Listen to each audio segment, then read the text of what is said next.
You guys, I am not even kidding. I did not realize I had my damn mic muted this whole time. The whole time.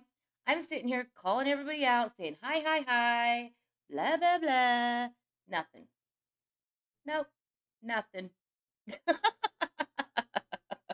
Oh, good hell. I'm so stupid. I swear sometimes I wonder about myself.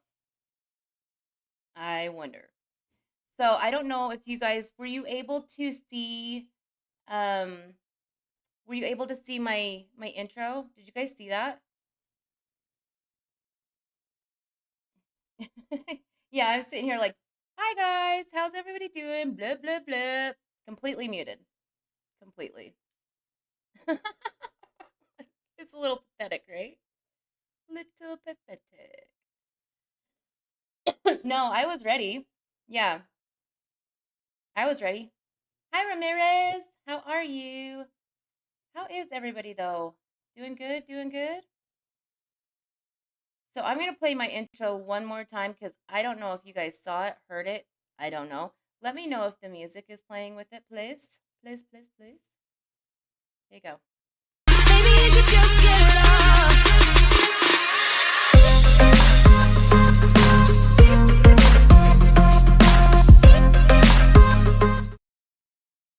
Did you hear it? Were you able to hear like the actual intro, like the music part? There was no intro? Are you messing with me, Ragnwald? You didn't hear any of the blah, blah, blah?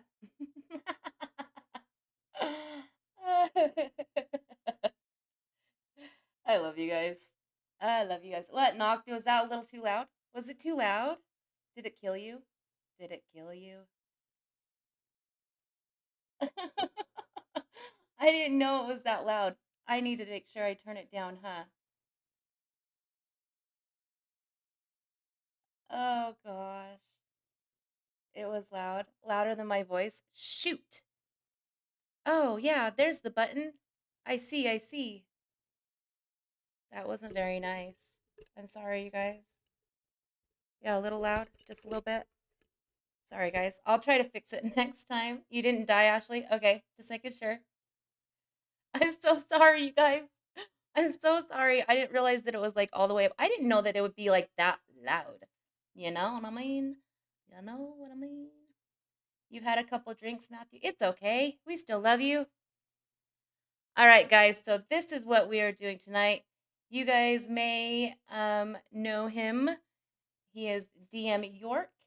I don't know if you guys know anything about him, but we are going to find that out tonight. So here we go. Here we go.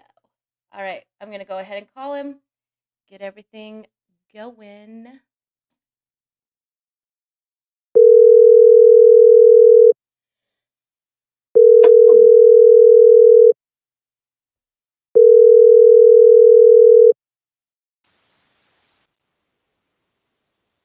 Hello. Hello. Hey, what's up? Just blowing everybody's eardrums out, you know.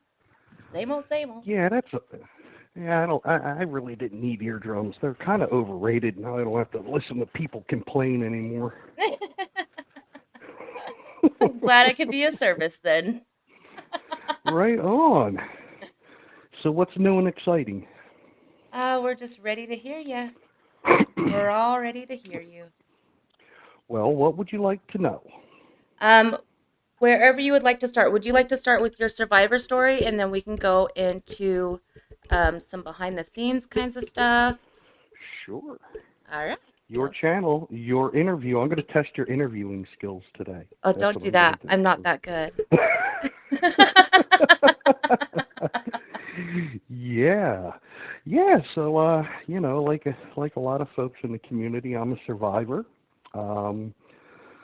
My first recollection of being assaulted, geez, I was barely out of kindergarten, so like first grade. We're Jesus talking like Christ. 6 years old or so. Yeah, yeah. And it was by a friend of the family. who was trusted, Right. and this individual continued their abuse for a few years. One summer, um, the daughter of this person was babysitting my sister and I, and she thought it would be really funny to have my sister beat me with objects while her friends and her boyfriend sat around laughing about it like it What? was funny.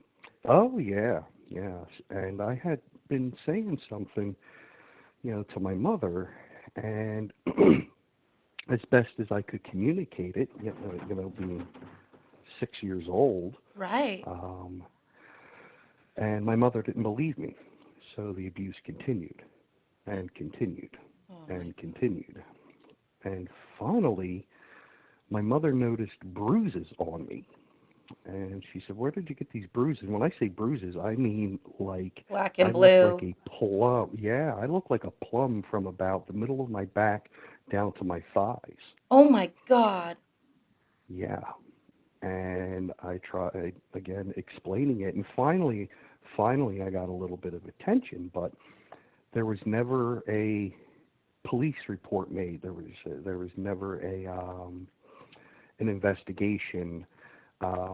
The individual in question, who was the primary abuser, ended up running for and was elected county sheriff and was sheriff for almost 36 years. You're kidding. Wow. No, no, stone cold serious. Oh no. So, yeah, That is horrible. yeah, oh yeah, it absolutely is. It's disgusting, absolutely disgusting. So, I really think that people who prey on children, people who attack anybody who cannot defend themselves, Right. is absolutely a vile individual, and I even hesitate to call them a human being. Maybe at some point there was some humanity in them, but to lay hands on a child Right. is absolutely disgusting. Now, moving on from that, I had a couple other of abusive situations that I was in, molestation and whatnot, and it Okay. really messed me up for a while. I mean, it still kind of does.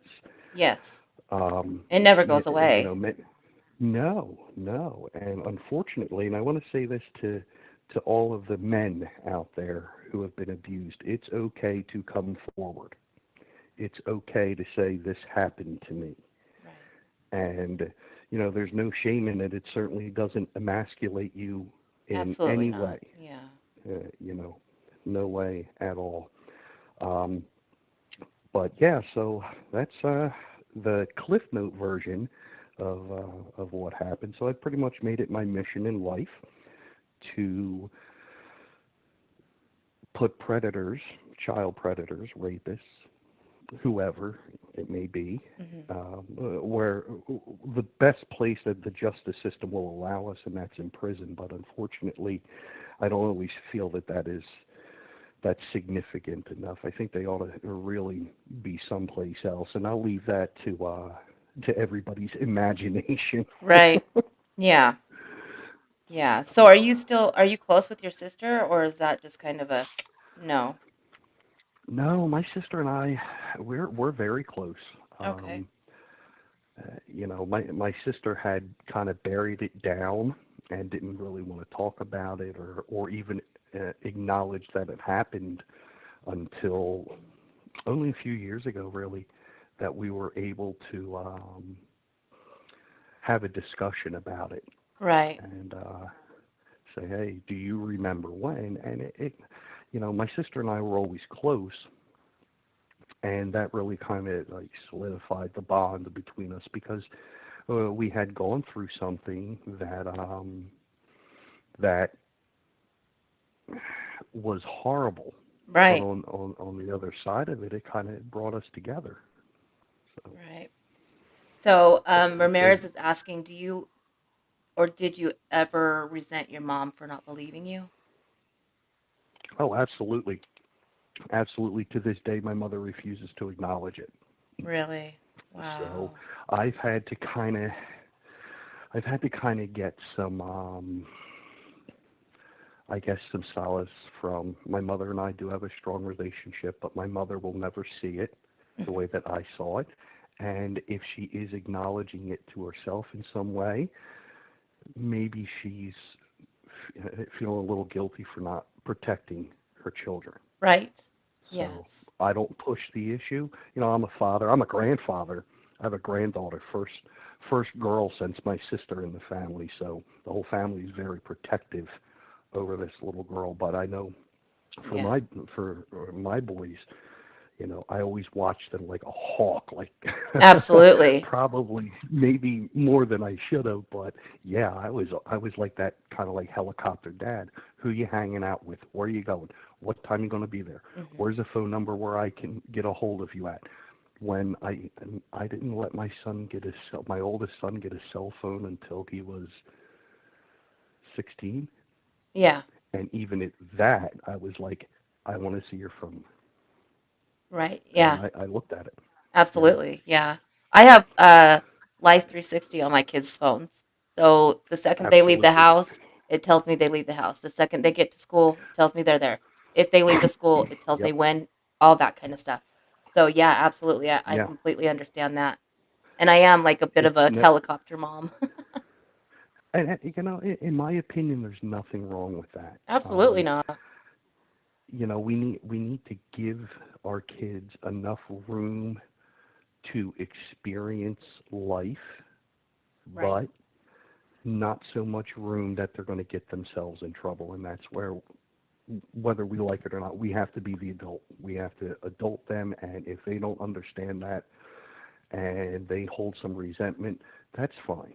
Right. And it's funny because you know, my oldest son, who is a father now, is kind of like, Dad, I kind of get why you did what you. I said, I told you. I said, one day you're going to come and you're going to say, and now I understand. Mhm. And now he does. Now he Yeah. understands because he's a father. He has a daughter, you know, and Right. he is like all over that. But, you know, I told him, I said, listen, I said, you need to watch it. Watch her, watch her, watch her, watch her, watch her, Right. please. And I mean, there's a very close friend of mine that, his, like I was telling you, his daughter just got assaulted, and it's very hard, very hard. Um, but I'm gonna have him on as well, so he can kind of let everybody know what's going on.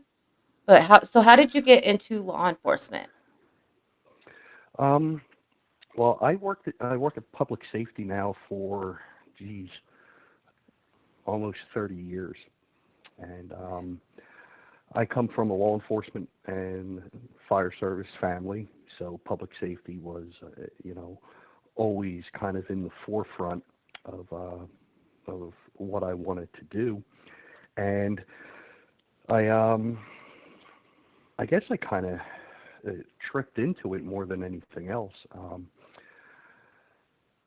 In the Marine Corps, I was an infantry marine, so there's only so many things that infantry marines can do when they finally retire. Right. And um,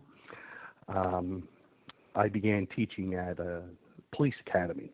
You know, became a instructor. Got commissioned, became an instructor, and it's just kind of one of those things that public safety has always been a passion of mine. It's always been something that and I think this goes back to my childhood. Nobody was there to protect me. Right. Yes. No, you know, nobody was there to say, I will go and I will deal with this. And I think that's kind of what really kind of drove me towards the public safety sector in any portion of my professional life. One of the worst stories that I can tell you actually doesn't even come from a security or law enforcement background. It actually comes from working as a paramedic. And you might want to pop up your trigger warning again on this one because this is, you know, anybody who Let's do that. doesn't want to hear about this, you know, fair warning right now. This is a horrible, heart wrenching story. Please go away, click off, turn it down, okay? Um, so I was working a medic unit, and I was working with a favorite partner of mine. Now, use your mind's eye and imagine this for a moment, if you will. Go back to the movie The Green Mile and the character that Michael Duncan Clark played, the big black man with the bald head. Okay. That's what my partner looked like. Okay. And my partner and I we had gone to high school together. He was like the #3 wrestler in the state, but the nicest guy you would ever want to run into, like heart of gold, this guy, but just like a massive, massive guy. So we get sent out on a call for a fall victim. Somebody fell down. Okay. So we sign on for the job, and the dispatcher says, hey, listen, for the notes, this is a pediatric fall. It's a 12-year-old female with bleeding. Okay, roger that. So we get to the job, and it's outside of our primary response zone. And in this suburb, we generally get law enforcement that goes out on medical calls. So we get there before the PD does. We go into the house, and we're met by a 40-some-year-old male with a very disheveled appearance. Okay. He directs us to a bathroom. Now, this is where the difficult part comes in. Okay. I walk into the bathroom. I find a 12-year-old girl completely naked with nothing but a bath towel over top of her. Oh my God. And I can see blood around her lower half of her body. Oh. So this individual who met us at the door is like hovering over us, my partner and I. So I said to my partner, I said, hey, could you go outside? And we had a kind of like a code word for go call the cops and make sure they're coming, and go get me the Fragile Dazzle out of from under the bench seat or whatever it was. So he's like, okay, he goes outside because I couldn't call on the radio from where I was. So I turn my portable radio off so this guy doesn't hear my partner calling the PD. Mm-hmm. I start talking to this girl, and this poor girl is mortified. She is shaking. She is just terrified beyond belief. Right. So, and I said to her, I said, what happened? She said, I was in my bedroom. Okay, here comes the story from her. I was in my bedroom. Mm-hmm. I climbed up a bookshelf to get something off of the bookshelf, and I fell down, and I sat on a toy. Okay. And yeah, that was kind of my insight was like, yeah, right. Uh, So I said to this girl, I said, I have to look at where you're bleeding from because I want to help you, but I need to see where the blood's coming from. Is okay. that okay? And she kind of like sheepishly like nodded. I looked at her genitalia Mm-hmm. and her rectum, and I could not tell where one started and the other ended. Oh my God. Her anatomy was so damaged, was so just absolutely destroyed. Oh my God. Yeah, so I said, okay. I get her bleeding under control. We get her in the ambulance. PD shows up, and I said to the detective, who I knew was a friend of mine, I said, George, you need to meet us at the hospital, and you need to contact county detectives and get a SANE kit for her. So Right. the mother shows up. The mother takes one look at the individual who met us at the door, and she starts shaking in fear. Oh no. So I get the mom in there. The man who met us was the child's uncle. Of course he was. Or great uncle, yep. Of course he was. And the mother's, an uncle to the mother and a great uncle to the daughter. It turns out later on that he was abusing this girl's mother for almost her entire life. Oh my God. Yeah, so we take her to the hospital. I called the hospital on the way and I said, look, this is what's going on. We are going to need some people who are very sensitive in the trauma room when we get there. And if possible, could we not have any male nurses or Yeah. male staff in there at all? Thank God. Yes. Yeah. So the doc said, okay, yeah, no problem. I still talk to this girl to this day. I still have contact with her, but she grabbed onto my hand to the point where I almost like couldn't start an IV or do like anything. But anyway, the long and the short of it is, a few months later, I get a call from the county detectives, and they said they said, well, first I said, are you working? I said, no, I'm off today. What's up? They said, can you meet us down at our office? Yeah, absolutely. So, I do the right thing. I stop. I get coffee, a couple donuts, because you know how cops are. Mm-hmm. Coffee and the donuts, and go over there. And the county detectives for the prosecutor's office said, hey, let's go in here. We want to talk to you about something. Now I'm thinking, like, all right, well, I haven't done anything wrong, so this ain't about me. Right. And they said, this individual is going to be going to trial soon. Would you consider testifying? I'm like, oh, hell yes. Absolutely. Yes. Absolutely. Absolutely, I will, without a doubt. Yeah. I spent 6.5 hours on the stand in one day. And out of those 6.5 hours that I spent on the stand, about 40 minutes of it was the prosecutor questioning me, and the rest of it was the defense attorney trying little defense attorney tactics, and I just kept hammering and Ew. hammering and hammering. The long and the short of it is, this person was a repeat offender, Right. is now doing 35 years without the possibility of parole, Oh, thank God. and when this individual leaves the state penitentiary, I will almost guarantee that it will not be walking.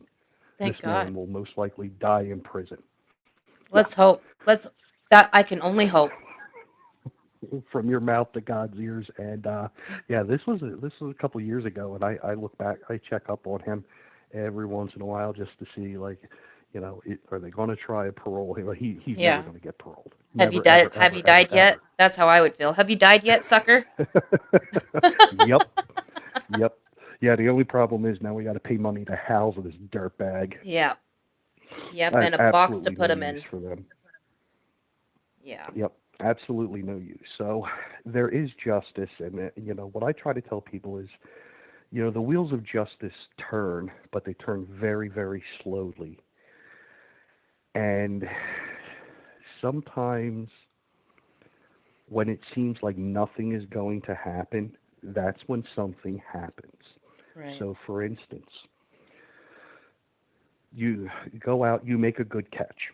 Okay? You go out, you make a good collar. You got this person dead to rights. You got all the evidence, you got the tapes, you got everything you think you're going to need for a successful prosecution. And you call the PD, and most patrol officers, most of your road dogs, as we call Hmm. them, they're not trained in this stuff. That's why so many times you're like, I got to call a detective, I got to call somebody from an SVU or something like that, Right. because they just don't understand how the law applies in all cases.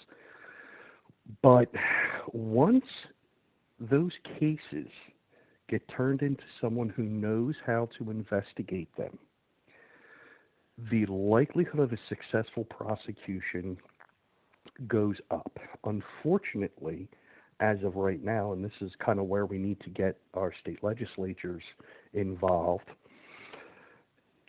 the penalties are not severe enough. Not So, even for close. instance, no, not even close.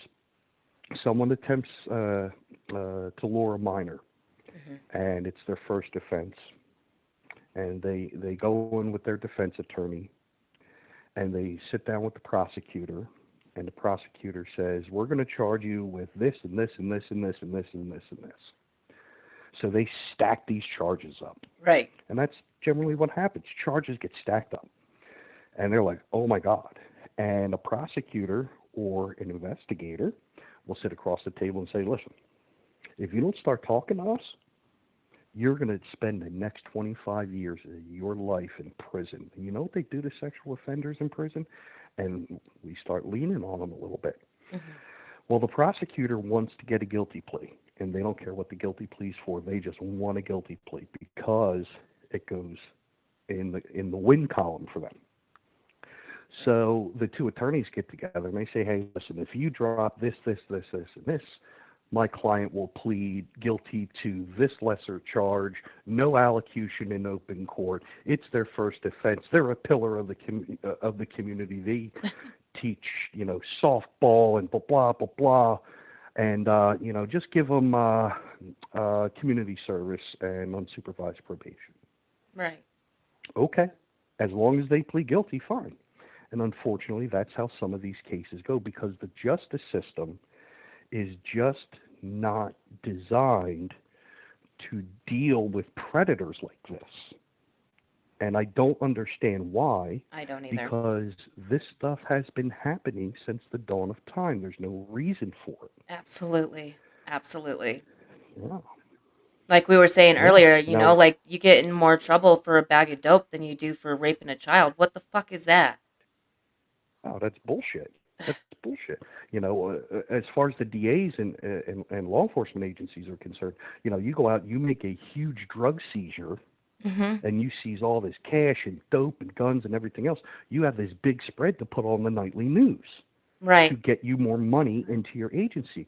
When you have someone who's a victim of abuse, child abuse, spousal abuse, elder abuse, there's nothing to put on the nightly news except a little 10-second blurb about it. Yeah. No money comes in for it.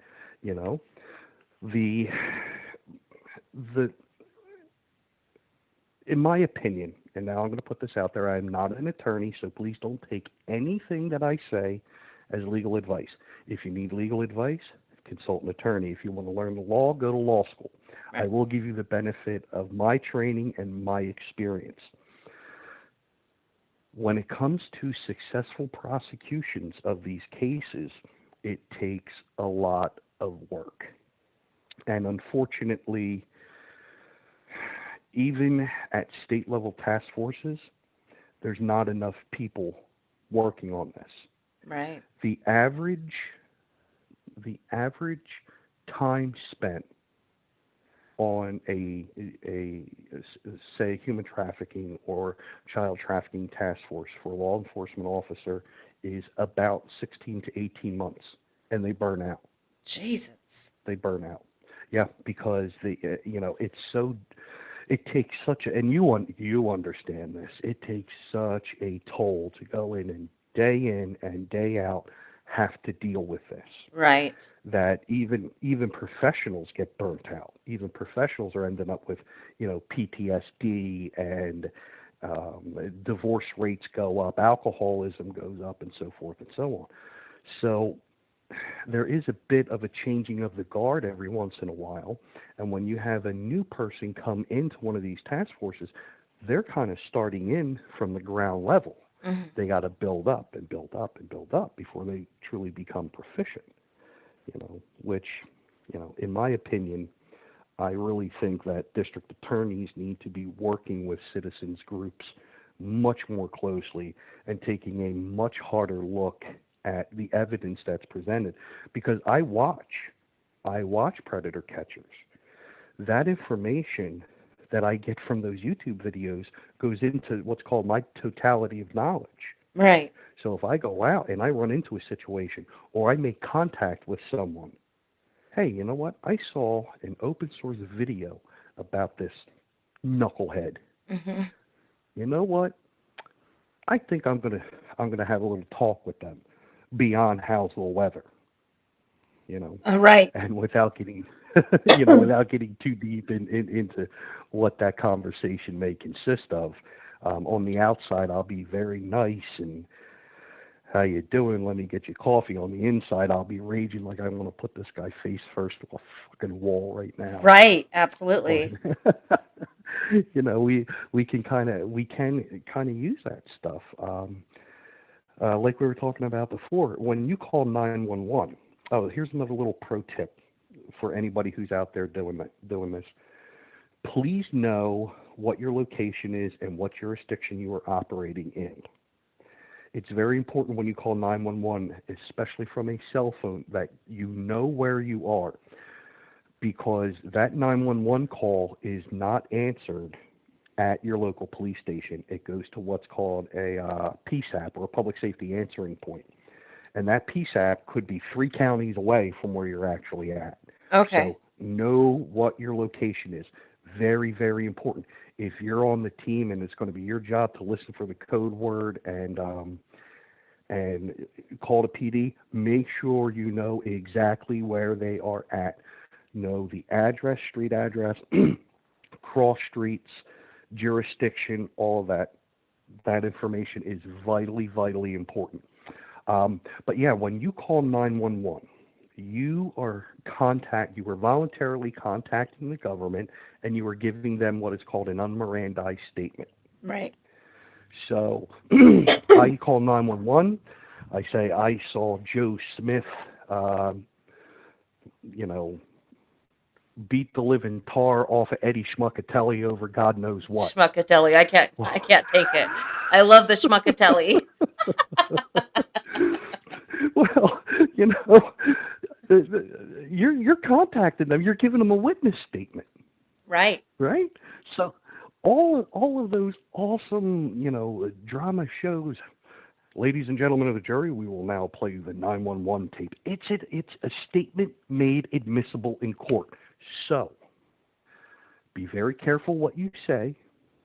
Mm-hmm. Do not incriminate yourself. Do not give a false statement. Right. Okay, that's very important. But 911 tapes are open to FOIA, so you can file a FOIA request for 911 tapes. And for people okay, unknowing, what is FOIA? Freedom of Information Act. So it's a little bit different depending on what level of government you're dealing with, whether it's a county or a state or federal government. But every state has a FOIA law, Mm-hmm. and there's a federal FOIA law also. Another neat little trick, a little inside baseball, and somebody's going to get mad at me for saying this, but I don't care, I'm going to put it out there. If you have someone who you are looking at who has a significant criminal history, find out if there has ever been a warrant served upon them. Okay. Warrants, once completed, unless there is what's called a Hobbs clause, or a clause that seals the warrant from public view, completed warrants are available to the public. Okay. Right? So you get a repeat pred who, the guy's been arrested, and you think that they went and served a search warrant for their devices. One thing you can do is you find out what county or in what court that warrant was issued from. Was it a state court? Was it a local magistrate court? Was it a county court? Was it a federal court? And once you figure out, and it's not that hard to do, and I can give a tutorial at some other point on how to do this. Okay. You file a FOIA request and you say, I want to see all warrants issued upon this name from this date to this date. Once you get a copy of a warrant, you look at something called the Declaration of Probable Cause, or the PC Dec. A Declaration of Probable Cause is a sworn statement. It is a statement given under oath by a law enforcement officer saying that they believe this, and this to be true. Okay. When they submit an application for warrant, whether arrest warrant, search warrant, unless, the only thing it doesn't really apply to is a bench warrant, that they have to put their hand up and swear. Special agent so-and-so, do you swear that the information you're about to give to this court is the truth, the whole truth, nothing but the truth to the best of your understanding? Yes, I do. Okay, let me hear it. And you give the story. That written declaration of probable cause has facts in it. Mm-hmm. So if you have a repeat pred and you get a copy of the warrant that they served upon the cell phone carrier, upon the ISP, upon their home, and you see that they seize these many devices, and this is the reason that we want to see them. That goes into your totality of knowledge.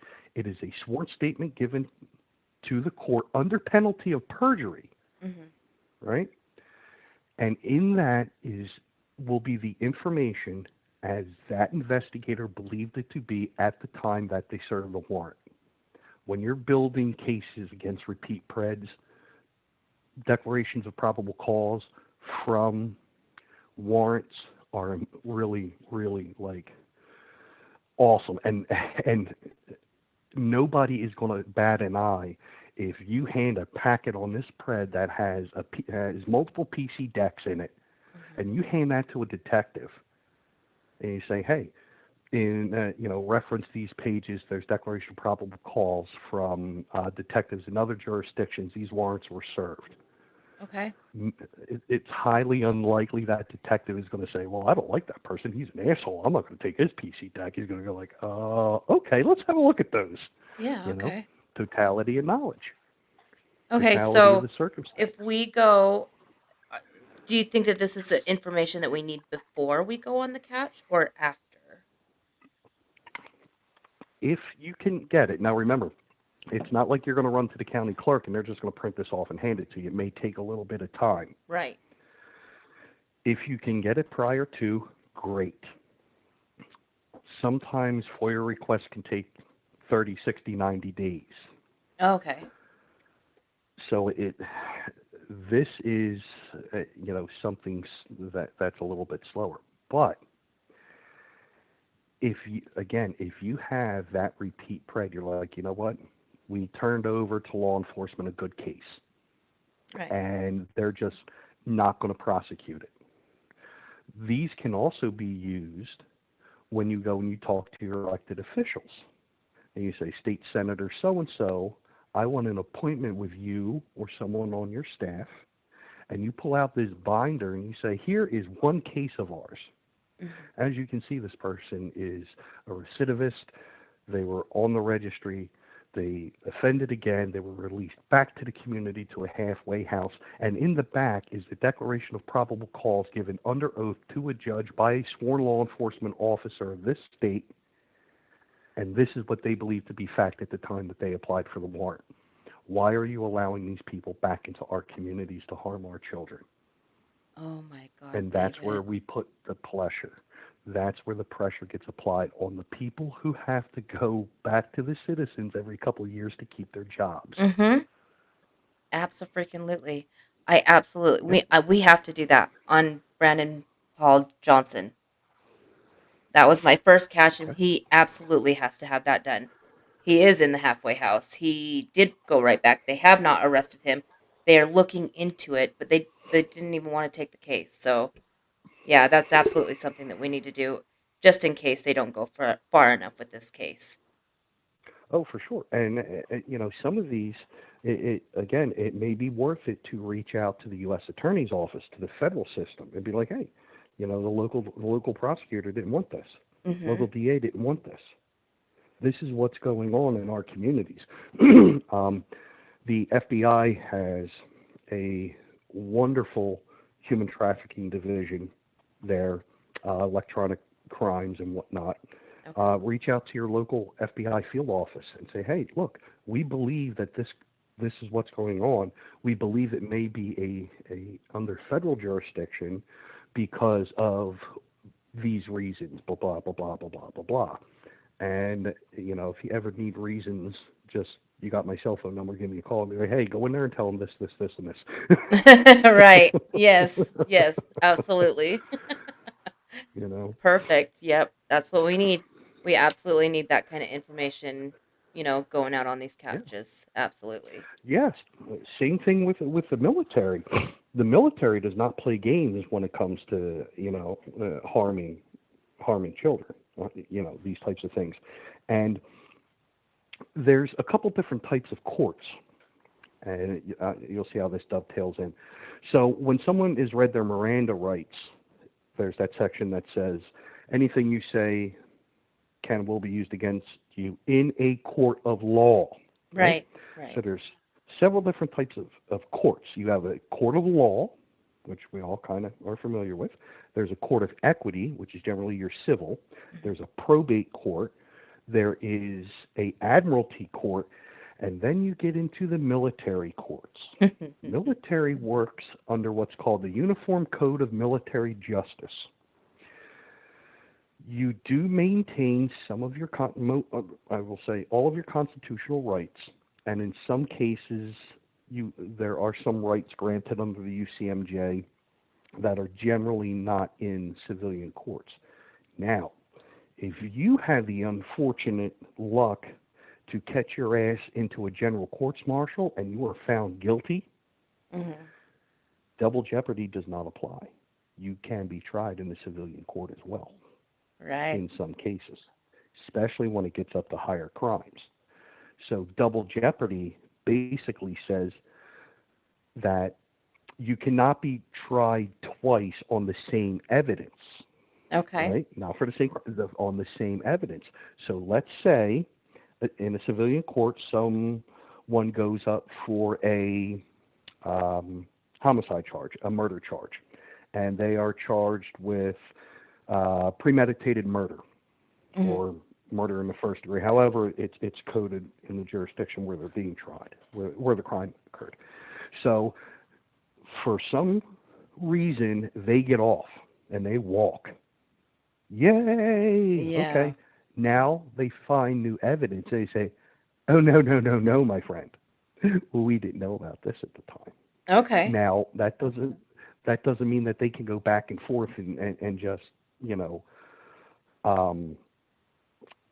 just keep retrying people and going back and back and back. The government gets one bite at the apple. Okay. As a general rule. Now, again, if you were found, let's say, where this would not apply, let's say someone, a member of the Uniformed Services, is convicted of, we'll stick with murder, Okay. and they're tried in a military court. Depending on where the murder occurs and other extenuating circumstances, they may say, nope, you only get one bite, the person's doing life. Okay. Right? So just because someone is found guilty in a military court, that does not mean that they won't face prosecution in a civilian court as well. Okay. So a lot of times what will happen is the prosecutor will sit down with the SJA, the staff judge advocate, and say, okay, who's got the best chance of successful prosecution with this? And in some cases, they may say, hey, the civilian court does. In other cases, they may say that a military court does. Or in some cases, the military can come in and say, this person is a member of the Uniformed Services. We are exerting jurisdiction over this case, and we're taking it. And they can do that also. Okay. So. Okay, so when it comes to, I know that you know a little bit about GI Uh-oh. When it comes to him, he does not fall under double jeopardy, correct? I cannot comment on what in open active investigation. Okay, yeah. All right. Read between the lines. Yeah. I would love to. Okay, so what is a story that you can talk about? One of your favorite stories? Oh, okay. So I was working with a good friend of mine, and we were out doing our thing, and someone decided to run from us. Mm-hmm. So my partner and I, we take off, man. We are running, and we're in a city, and this person is going over fences and trash cans, running like a freaking gazelle down the street. Oh boy. I'm an Irish guy. I'm not built for running. Right? My partner is an Irish guy. He's not built for running. So we're chasing this knucklehead. We're chasing this kid. And he is much younger Oh than no. we are. Yeah. So we're starting to get winded. Plus, we got all this crap on. We got freaking IBAs and all the, the duty belts and all this other stuff on us. And we're starting to get tired. So my partner, he starts barking like a German Shepherd. What? He's a whoa, whoa, whoa, whoa, whoa, whoa, whoa, whoa, Oh whoa, my whoa, whoa. God. He starts barking like a dog. This kid stops, prunes out on the ground. Don't put the dog on me, man. Don't put the dog on me. Don't put the dog on me. Don't. Oh I'm like, my you better God. not. Don't you dare move. We're going to put this dog on you. My partner's out. Oh my God. So I go up there, I hook him up and everything else, and my partner and I, we're panting, we're so out of breath. We roll his, we quadrant search and roll him over, stand him up, we're walking him out, and he's looking, he's like, Where's the "Where's the damn dog? dog?" Where's that There is damn no dog? dog, and my partner started barking at him. Oh my There's God. no damn dog. Oh, that is awesome. That is so Oh my awesome. Lord. Oh my God. I would have loved to Oh. seen that. I'm telling you, it was like a scene out of Super Troopers. Oh my God. Oh, where's the dog? There ain't no damn dog, you chowderhead. Oh, Oh my God. That is epic. that's hilarious. Heck yeah. That's so Absolutely good. hilarious. That is so good. Yeah. So did you guys Man, we how were. long were you with your partner? Oh, geez. We probably worked together 5 years, 6 years. Okay. That's Oh yeah. great. he's the he's the same partner I had the one night. We started tussling around with this chucklehead who decided that they were going to start resisting. Oh gosh. So we're like, all right, no problem. We're tussling around with this moron, and finally I'm just like, you know what? I've had enough of this. I pull out that thing. I said, you like AC/DC, motherfucker? Because you're about to ride the lightning. 50,000 volts, and shut the fuck up. You can't talk to me like that. I'm like, shut your ass. You're like, you bet I can. You bet I can. What was he in for? Do you remember? Yeah. Yeah, he was another one that was uh, solicitation, luring, and attempt kidnapping. Holy shit. And so you work Mm. in the field of trafficking, right? Of human Oh yeah, trafficking. Okay. yeah. And how long have you worked there? In there? 3 years, 3 years. Okay. about 3 years. Yeah. So is that something that's just Mhm. like really near and dear to your heart? Yeah, absolutely. I just when you're going after people's babies, Right. that's somebody's baby. Yeah. You know, I have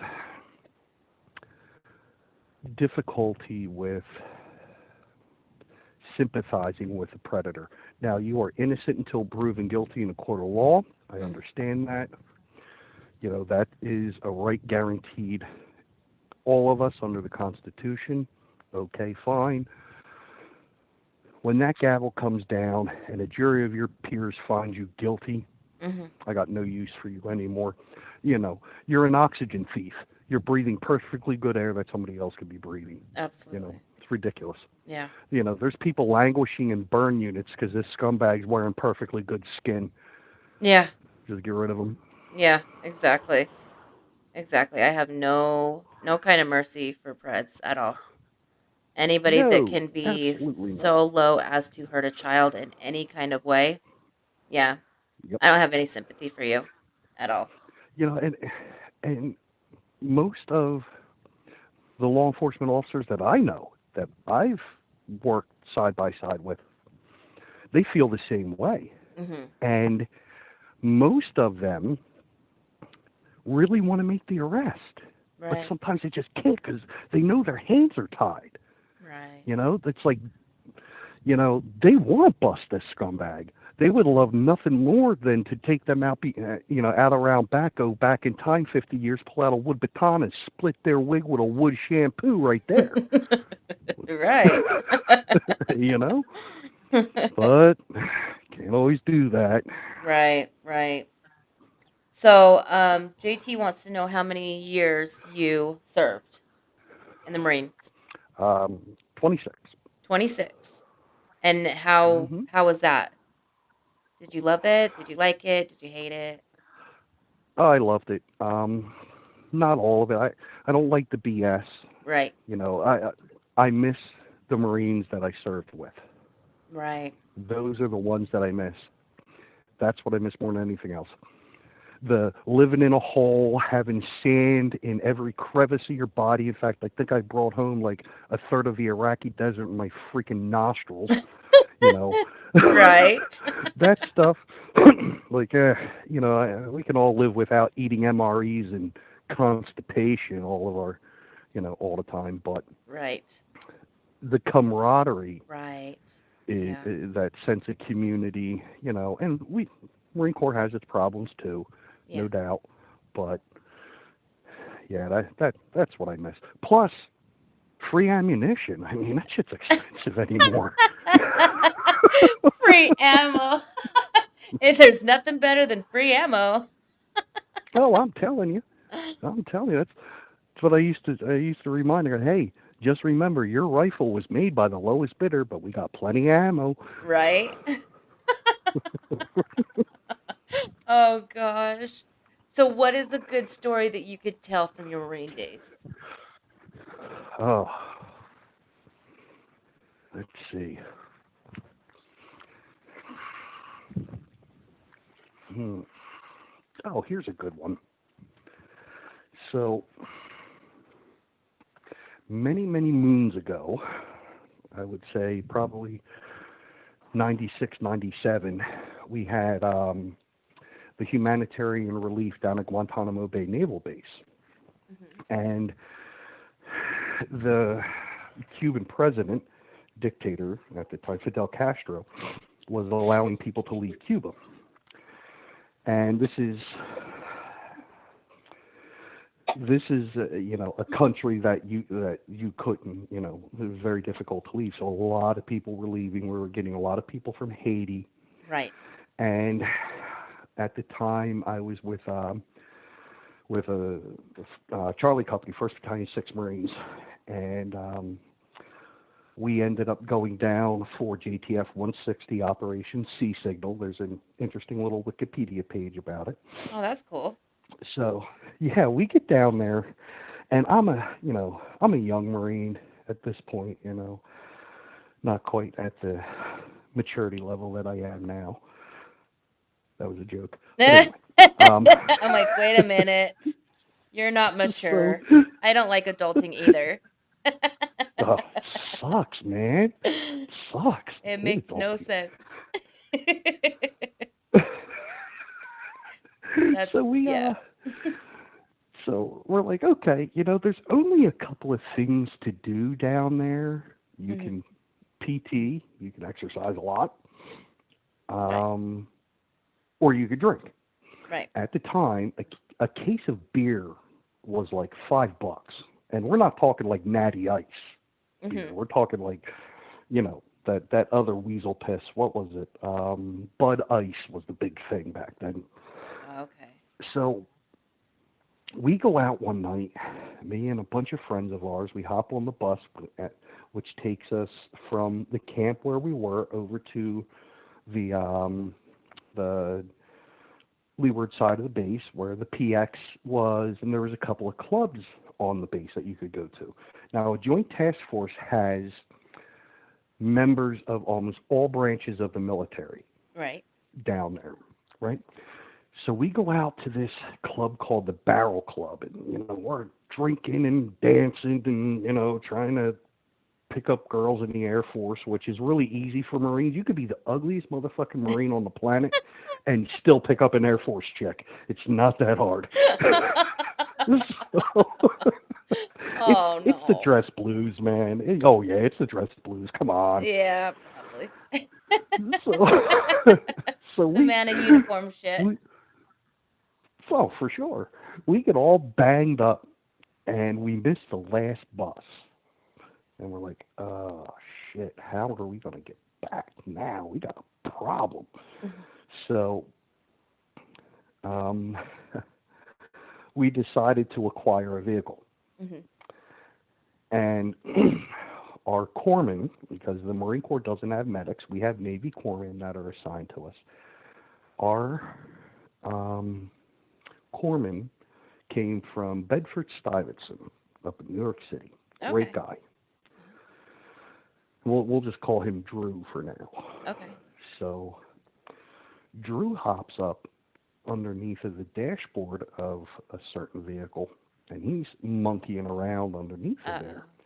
there. And I said, "Hey, Doc," I said, "while you're down there doing that, and we got some times, why don't you regale us with the tale of how you ended up in the Navy?" And he's like, "Oh, well, it's kind of a simple story, blah, blah, blah, blah. And I got into some legal trouble, and I kind of, was given a choice by the judge, and I told him I wanted to go in the military. And, now, mind you, he's underneath the dashboard with his feet sticking out through the window telling the story. And we are all pissed drunk. I mean, hammered."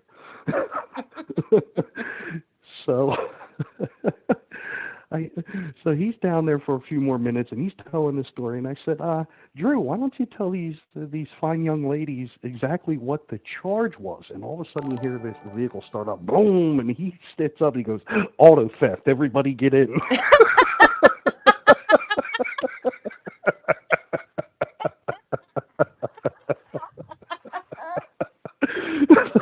Hell yes. Oh my God! Yes. That is perfect. Auto theft. Get the fuck in the Hilarious! car. Everybody get in the fucking car. Oh my Now we're god. only halfway done with the story, right? It gets better. It Okay. gets better. Now, you have to picture Guantanamo Bay Naval Base has not changed at the time we were there. It hasn't changed since like the 50s. Like you could still see the old Cold War machine gun emplacements and whatnot, and there are landmines everywhere. Oh shit. And we're driving down this two-lane road. There's no shoulder, Oh and about 3 or 4 meters off on each side starts a minefield, a live minefield. no. Oh no. Guantanamo Bay has the largest continuously maintained minefield in the Western Hemisphere. So here Wow. we are, all liquored the fuck up, driving a stolen vehicle Oh down a shit. two-lane road flanked by minefields. And I remember Drew's driving, and he has like a death grip on the steering wheel, man, and his arms are like such a death grip on it. And he is doing his utmost to straddle that double yellow line, man.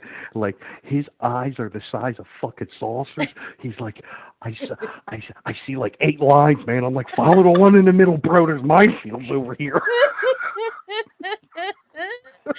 Oh my god.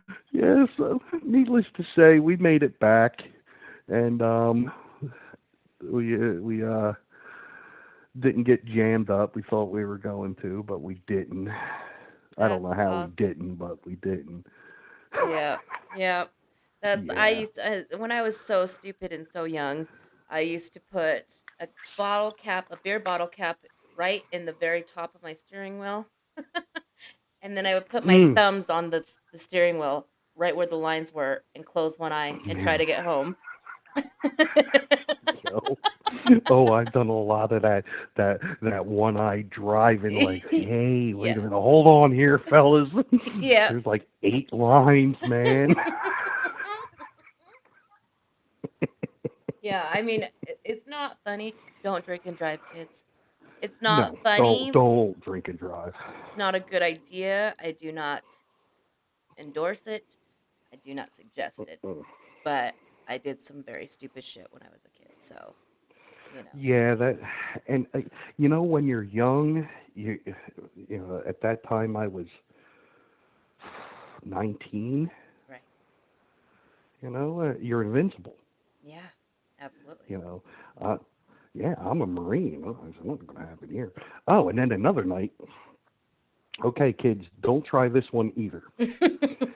But again, nothing to do. So we go to this. We went out to this club called the Windjammer, Mhm. and we started drinking the devil's piss called Mind Erasers. Oh my God. Yeah. Oh my lord! Yeah. And we were drinking them by the trayful. Now, the God. Windjammer. I'm pretty sure that's the name of the Windjammer. Was on top of the clubhouse Mhm. for the golf course, and out the back, and it's probably changed. I mean, Jesus, I haven't been there, been to Gitmo in a long time. Right. But there was a driving range out back for golf. So we get all liquored up. We're like, hey, let's go hit some golf balls. So like, okay. I know. Let's go So we, golfing. yeah, nothing can go wrong with golfing, right? I Hell mean, it's a no. fucking old guy's sport. Well, like everything else in down there were minefields Holy on the shit. left and the right. So we get a bunch of baskets of balls. We start whacking golf balls out to the minefield, seeing if we could set the mines Oh off with them. no. Did you get one? Well, no, no, Oh thank shit. God we did. We would have gotten in so much trouble. Oh, I bet. And I'm sure those particular minefields, we probably weren't even getting close to them. Oh really? Yeah. But yeah, I'm sure that our depth perception was way off because those minefields are probably, you know, a ways off. But anyway, my one buddy, he goes to tee off and he swings this club and he's so drunk he lets go of his club and his club goes flying out into what we thought was a minefield. Boom, boom, boom, boom. And he's like, all right, everybody, cease fire on the range. I lost my fucking club. And he starts walking out there. We're like, yo, get the fuck back here, dude. It's a minefield out there. He's like, but I lost my fucking club. I can't play without a club. I'm like, dude, it's a minefield. Fuck the club. So he comes back, and instead of using a golf club, he just starts winging, throwing golf balls out there. He's like, I don't need no fucking club anyway. Jesus Christ. Yeah. What is this fuckery? That's too much. Oh, this is what happens when you get a bunch of young Marines, Yeah. alcohol, and and some golf balls. We will fuck around. Marines will fuck around with anything. We will bet on anything. We will. Like I don't even want to. Like they used to have these little geckos down there, and the geckos, if you poured a drop of water, the geckos would run to the drop of water. So we said, hey, we can make some money off of this. We started having gecko races. Oh my God. So we would hold the gecko, and somebody would start pouring like a bottle of water or a canteen of water, making a strip of water down there, and we would let the geckos go. We would race the geckos. Oh no. Did you ever get him drunk? uh, no, but the one guy, Spooner, he ate one on a bet. Ew. Yeah. Did it He go made down? $50. Oh yeah, well that was the beds. Like, dude, you can't spit it out. You got to eat the gecko. Oh You got to no. swallow it. Yeah.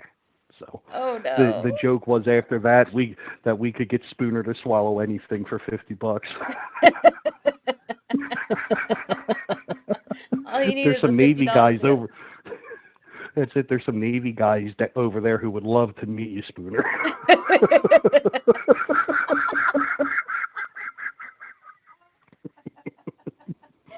Oh shit. What is it with everybody and like why do they think that the Navy is like that? Like that. um, well, the I've heard village that a people lot. didn't have a U.S. Yeah, the village people didn't have U.S. Marines up there, but they did have a sailor.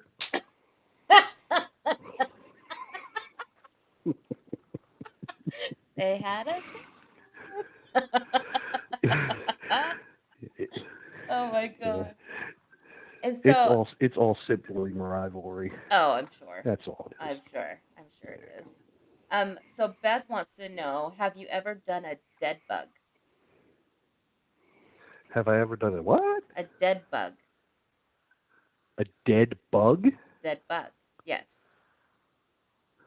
Like ate one, you Um, mean? Beth, is that what you mean? Is eaten one? Because apparently Spooner likes live things. I don't know. dead bug. Maybe I have, and it was called something else. Mm-hmm. I don't really know what a dead bug. I mean, I've eaten some bugs. That's just because I was real hungry, and they were good with Tabasco sauce. Tabas- Tabasco sauce. Yeah. Hey, listen, you could coat a dog turd in Tabasco sauce and bacon and choke it down if you had to. I guess. I would never do it, but whatever floats your boat. Hey, $50 is $50, all right, lady? Hey, I ain't complaining. I know all about that. $50 is $50. I Right? don't know what to tell you. Well, I mean, if you're making money off of it, that I see, I get it.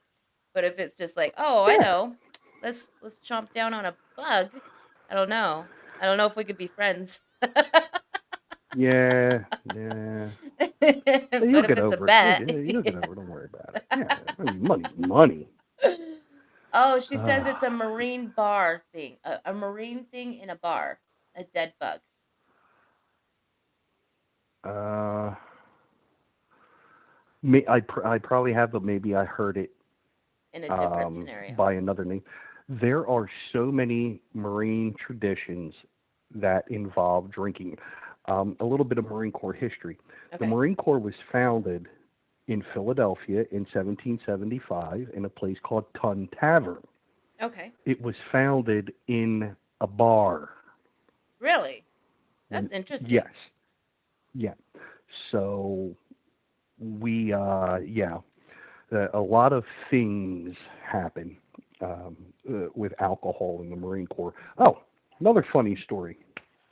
I'll give you this should get a chuckle at my own expense, and I'm perfectly okay with this. I'm okay So with it. we had we had um, an event called a mess night, and a mess night is kind of like a formal banquet.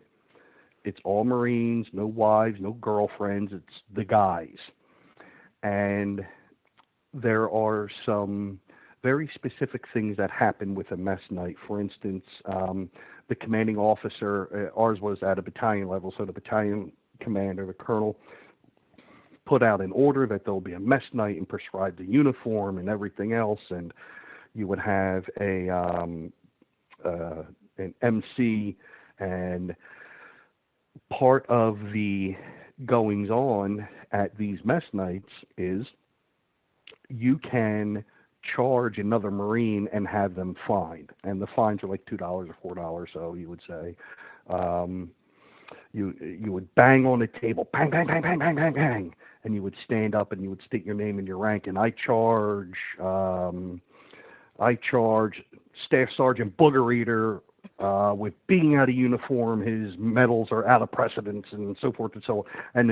And the judge of the mess night would say sustain the charge, and he would have to pay $2. And basically, what ends up happening is he goes to pay the bar bill. Okay. So at the end of the night, there's a significant amount of money in there that we have to drink up. Oh, shoot. So the the uniform was blue dress bravos, which are the dress blues, and you would wear ribbons, no medals, and NCOs would carry their NCO sword. And officers would carry an officer sword, and so forth. Mhm. So we go through this whole mess night, and we're eating and drinking, and playing the pull my finger game to see who could fart the loudest and not have to pay a bar fine for it and whatnot. So we get all banged up as usual, and where my barracks was within 75 yards of the staff NCO club where the mess night was held. Okay. So imagine this: we're all pissed drunk. I have my white Marine Corps cover, my white barracks covers all like half cocked on my head. The collar of my dress blues is undone. The white belt around my waist is unbuckled. My NCO sword is dragging in the dirt. We're making complete and total fools of ourselves, all liquored up. And I stopped next to this building, and I think it was like one of the supply shacks or something. I'm like, guys, stop, man. I got to use the head. I'm not going to make it to the barracks. I got to pee. So I'm up against this building. Now I have my cover turned around. My hat's turned around to the backwards. My forehead is resting up against the bricks Oh as dear. I'm starting to pee. And the next thing, headlights from behind come on. Click. Oh no. And I'm like, shut them motherfucking headlights off. I'm trying to take a piss over here. And the next thing I hear is in this very stern voice, all I hear is, hey, Marine, why are you pissing on my building? Oh no. And yeah, that's what I thought too. And my eyes got big, and I'm going through the Rolodex of voice recordings in my brain going, who does that sound? That sounds a lot like the Colonel. Oh, Uh-oh. shit. Uh-oh. Yep, I turn around, and I am face to face with the man himself, with the battalion commander Oh, and all of his lieutenant shit. colonelness. I'm like, Lieutenant Colonelness. oh, like, this is bad. This is bad. This is no Well, bueno. and no bueno at all. So my first sergeant, my company first sergeant, and the battalion sergeant major are walking down the same path too. And I remember the colonel went, hey, First Sergeant Baines, do you own this? And I remember I locked eyes with my first sergeant, who was like my boss. I'm like, oh shit, little corporal gonna get his ass kicked. And he's like, oh yes sir, I own that. And I'm like, oh, this is gonna be bad. It's cool. And Colonel's like, get his ass in the barracks, and I don't want to see him until like Thursday. So it's not just like My tomorrow first, morning. You're getting days. no, yep. My first sergeant came over and snatched me up, and I'm like, oh shit. Uh-oh. He's like, get your ass in that barracks, and I will see you at 06 in the morning. Yeah. Oh no. So, Oh shit. yeah. Okay, so Hey, just but I to made, go ahead. God, I made it my whole career. I never got an NJP. I never got a page 11. I was meritoriously promoted. I had a good career. I did some dumb stuff when I was younger Right. that, looking back on, like, I can laugh about now, Mm-hmm. but at the time was probably not the smartest decision I could have made, which dovetails into my next point. A 13-year-old child cannot make a decision to have sexual intercourse with an adult. Right. Drop mic. Drop mic. Mm.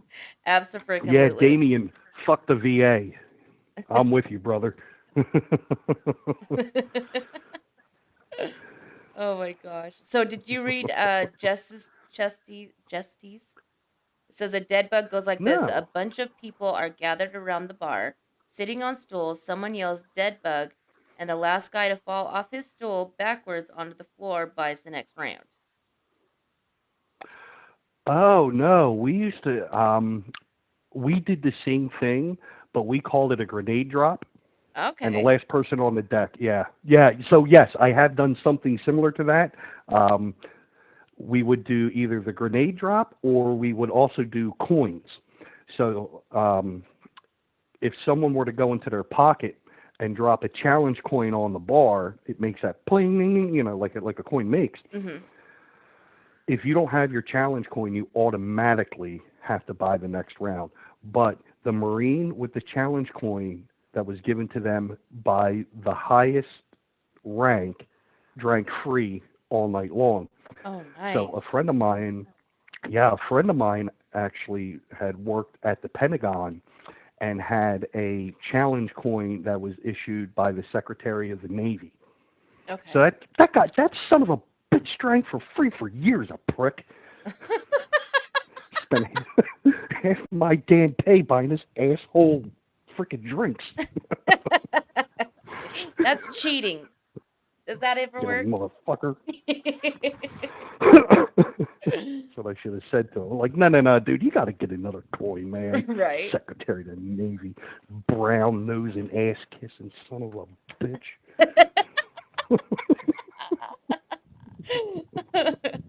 What's another good bar game? Oh. Well, some of them are not appropriate for mixed company Right. or for anyone. So, Okay. let's see. No, you know what? A lot of the games that I played are definitely not, especially if this could be listened to by children at some point. Right. Yeah. Yeah, let's try to keep that off the record. Oh yeah, I've been in here cussing and swearing and everything else. Like, it's a Eh. good thing you don't have to bleep any of this because you'd only hear like every third word. Well, I do have my channel set to where it's like 18 and up. So, I mean, it's not Oh, something that's that you really have to worry about. It's just, kids that might end up finding this. good. But Yeah. So what else do you want to know? What else? What other questions are out there? let's ask. Do you guys have any questions for him? Yeah.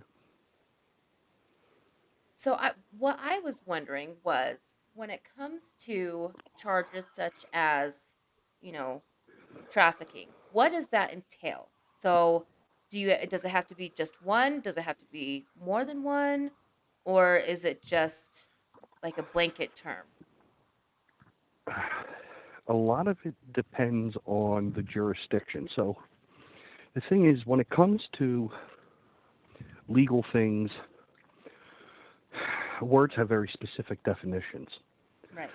So what I always say is, if you want to know the legal meaning of a term or a phrase, go on to Google or whatever your favorite browser is and look up Black's Law Dictionary. You can search the term and it will give you the commonly held legal definition of whatever term it is. So when it comes to things like trafficking, generally in trafficking there's movement for profit or gain. So there's certain elements of the crime that have to be satisfied for it to rise to the level of this. Right. So really, one of your best friends to figure out legalese, honestly, Black's Law Dictionary. Okay. That's what attorneys use. That's what judges use. You know. Okay. All Yeah. right. Oh, another thing that I wanted to mention. I had noticed that some people, some folks go out on these catches and they're carrying firearms. Be Mm-hmm. very, very, very, very, very careful with that. Right. And here's why. Number one, you are introducing at least one gun into the situation. Right. Yours. The next thing is, if you think the DA won't prosecute a child predator, watch how fast they prosecute a gun owner. Right. Yeah. Yeah, because they'll end up saying you went out there with intent, Yeah. and you don't want that. So please, please, folks, if you're listening, know what your local laws are, know what your state laws are, know what you can do, know what you can't do, and just understand, if you're carrying a firearm, you are introducing at least one gun into a potentially volatile situation. Absolutely. And yeah, and remember this too. You are legally responsible for every round that you fire. And each and every round that is fired must be justified in and of itself. Okay. Right? So you have to say, just by way of example, there's a shooting. They evaluate the shooting and they say, okay, this individual fired 3 rounds. Round number 1, justified. Round number 2, justified. Round number 3, not justified. Guess what happens to the shooter? They're going to prison, almost guaranteed. So as long as it's justified, they do not hold any charges. Well, they may get charged, Okay. but it may be ruled as justified. Here's another thing to consider. What happens if you miss? Right. What happens if you draw that firearm? The person is coming at you with a knife. A contact weapon, a knife or a club, is lethal within its effective range every bit as a gun is, right? Right. FBI says that the general lethal confrontation is within 7 yards or less. Okay. So 21 feet, right? So this person comes at you with a knife, unobstructed. There's nothing to block them. You're like, oh, shit. You draw your gun. You fire at this person. You strike them with your first round. You strike them with your second round. Your third round, you miss, and you strike somebody's child because Right. you're in a mall. You are almost going for manslaughter, if not criminally negligent homicide, depending on what the statute is in that jurisdiction.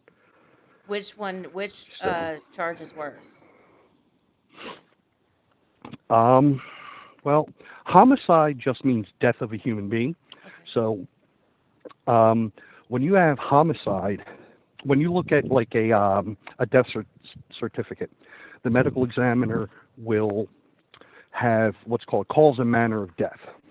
So, manner may be listed as, or cause may be listed as homicide, manner of death, murder, murder by firearm or whatever. So it's, again, depending on in what jurisdiction you're being prosecuted in, it may not be a matter of which is worse, Right. but the fact of the matter is you will have to forever live with the fact that you took a human life, number one. Number two, if you strike an innocent person, what's going to happen if that person ends up a quadriplegic? Right. Absolutely. So if you're carrying a firearm legally and lawfully, just, give that the respect, right? Right.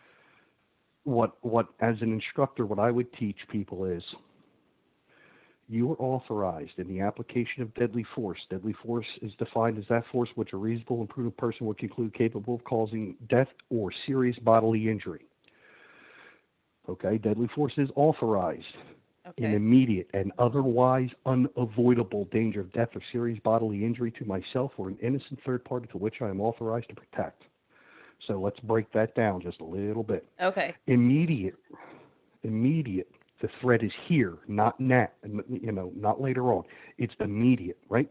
It's not one day I'm going to show up, I'm going to blast you. Right. It's I'm pointing a gun at you right now. Right. Immediate. Unavoidable. Is there anything that you could have done to avoid that situation? Right? Okay. Yeah. So imagine this. You go out to do a pred catch. It goes south. You end up having to draw your firearm. You discharge a round in self-defense. Self-defense. Person was putting me in immediate danger. Well, if I were a prosecutor, I might turn around and say, the whole situation was avoidable. You didn't have to go there. You had no legal duty to go to that person. Right. And introduce that firearm to that situation, right? Right. So immediate, otherwise unavoidable danger of death or serious bodily injury. Not a boo-boo. Right. Serious bodily injury and or death. Right. Right? So, even something like pepper spray, right? Imagine this. And we saw this on one video. The guy's charging the person out there confronting the pred. He draws his pepper spray. He hit him with the pepper spray.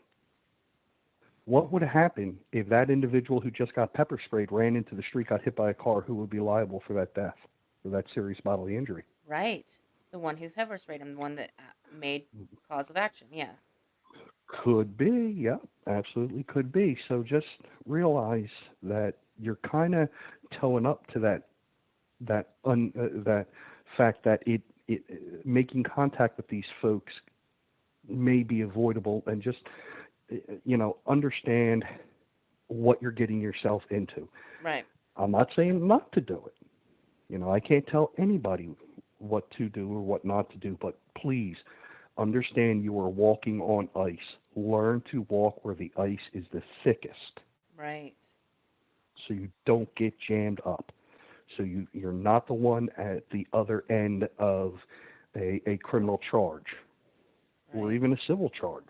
You know, I'm not saying not to protect yourself, and I'm not saying not to carry the tools that you feel based on your education, your training, and your experience are important. And that's the other thing. If you're going to carry a firearm, get some training. Right. Don't go get a concealed carry permit or whatever your state calls it. Strap a gun on and be like, I'm ready. Right. Yeah. Don't do that. Go to somebody who is qualified to instruct that type of thing. Pay the money for it. It will be worth it in the end. Mm-hmm. So anyway, who else got some questions? See, now I'm on East Coast time, so I'm like all wide awake now. Right. Okay. So let's see. So say that here's just a out of the wall story. Let's put this into gear here. So say that I don't know, somebody has been harassing me. Hmm. They have tarnished my name, they have done this, this, and that. They show up at my house in a car with a bunch of guys. I have a Hmm. gun. I walk outside with my gun. Is that a bad idea? Did you have to walk outside? Yes, Why? to defend my family. How could you have reasonably defended your family by staying in your home, locking the doors, and calling the police? Yes. Okay, so we get into that word reasonable. Reasonable has a legal definition, right? So when Mm-hmm. we talk about reasonableness, when I would teach people, cadets, about reasonableness, that comes down to what would a person with similar intelligence, similar life experience do given the same situation. When you start going outside of your home with a firearm, Mm-hmm. right, you have to be careful about that whole avoidability factor. Right. Now, I'm not saying that somebody would be wrong for doing it, but I will say this: the situation would dictate my actions. I would be very, I wouldn't say reluctant, Right. but I would have to think, what is the best course of action. Now, if my family is outside, Mm-hmm. and remember, when we're talking about firearms in some jurisdictions, even the presentation of a firearm is considered deadly force, Right. Even right? putting your hand on it. Even putting your hand on it, Right. even putting your hand on it can be considered intimidation. Right. So know the laws where you're at, and we have to kind of think, okay, what is the best course of action? Now, if half of my family is inside of the house, but the other half is on the outside of my house, and there is immediate, otherwise unavoidable danger of death or serious bodily injury to myself Mm-hmm. or an innocent third party to which I am authorized to protect, then yeah, I may have my gun on and go out there and get my family and get them to safety, Right. right? But if you go out and you begin engaging with people, that's where you have to be careful. Right. You're walking on ice. Walk where the ice is thickest. Okay. You know, um, again, always remember, you're introducing at least one firearm into a potentially volatile situation. Now, I would never say don't defend your family. Absolutely defend your family, Right. but defend your family from a position where you are on solid legal ground, or as solid a legal ground as you can possibly be. Don't ever give the other side an edge or an opportunity. If somebody shows up at my house and they're whooping and hollering and calling me names and whatever, hey, whatever, you're making a disturbance. I'll call local PD. I'll let them deal with it. They'll come out and run you off. Now you start saying, I'm gonna, I'm gonna bust your door down, and you're kicking on the door, and you're saying you're gonna throw a Molotov cocktail and burn my house down, and so forth and so on. That's a little bit different. Right. That's a little bit different. There's a principle in law that is called disparity of force, and disparity of force can present itself in several different ways. If I am one and they are many, they have force of numbers on their side, right? Agreed. Yes. But do I have an escape route? So as a private citizen, in some jurisdictions, you may have to show that you made reasonable attempts to get out of this situation, even Right. up to and including running away, haul ass. Okay, cool, fine. Okay. Other states have stand your ground laws, Yes, and I've those heard of are that. very, very narrow laws. Right. Very narrow laws. You have to be very careful in the application of those, which is why it's always important to go and get training, know the laws in the jurisdiction where you're at. If somebody is threatening my family with deadly force and they have the ability to carry that threat out, that's a little bit different. So what we look at is a three-pronged test. Think of it like a triad, Mm-hmm. and you can remember it by the acronym AOJ, Administration of Justice, or it actually stands for Ability, Opportunity, and Jeopardy. Do Okay. they have the ability to employ deadly force? Do they have the opportunity right here, right now, to employ that force? Right. And have they put me in jeopardy? Okay. Can they do it? Once you can satisfy ability, opportunity, and jeopardy, the triad has closed. The point is pointing right at the person about to do you harm, and in most jurisdictions, you could probably apply deadly force. Okay. But again, you also have to think, if I come out of my house with a firearm and I'm in a residential neighborhood, Mm-hmm. what happens if I miss? Yeah. The average successful hit rate in many urban police departments is only 13%. Jeez. 13%. And those That's are for those are quote people that are unquote trained. are trained. What's going to happen to a civilian Right. who has had minimal to no training? Are they Right. going to panic, and are they going to dump the magazine at that person? Now that person comes out with a Glock 17 with Mm-hmm. 18 rounds, 17 in the magazine, one in the chamber, and they just empty that gun in the direction of what they perceive as a threat. What Right. happens when they miss and those rounds start going into people's houses? So again, you know, basically what it comes down to is what we call totality of circumstance, and that's what most investigators are going to look at. What was the totality of the circumstance? What did that person know at the time that the event happened? Okay. So when you talk about crimes of passion, where does that play into Mhm. reasonability or having prior experience in the military? A crime of passion, and again, in broad terms, there has to be some type of relationship. Mm-hmm. Um, each jurisdiction is going to call a crime of passion. They're going to define it differently. Um, some jurisdictions don't even have crime of passion as a defense. Mm-hmm. Okay. So Um, Generally, one of the elements that has to be satisfied, and again, I am not an attorney, I have to just say that again, Right. but there has to be some manner of relationship. Okay.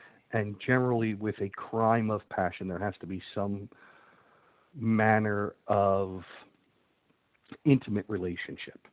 Okay.